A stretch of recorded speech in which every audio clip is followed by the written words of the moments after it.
Откако подели повисоки плати во своето министерство, Бесими сега смета зголемување останатите вработени во јавниот сектор дека треба да добијат до година. Ваквиот предлог го правдаше со тоа дека може да се подгрее инфлацијата. Неговиот колега, пак вице-премиерот Битики, е за брзо решение. Смета дека новата методологија и исплатата на повисоки плати во јавниот сектор треба да се случи што поскоро.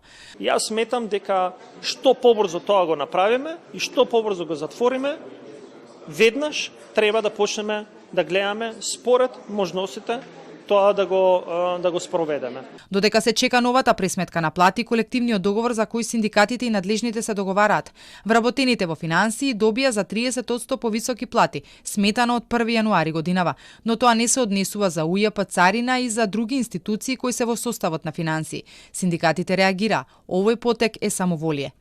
Ова представува самоволие и е спротивно на она што министерот Бесими го пласира во јавноста, дека е потребен еден систем со еднакви плати во администрацијата.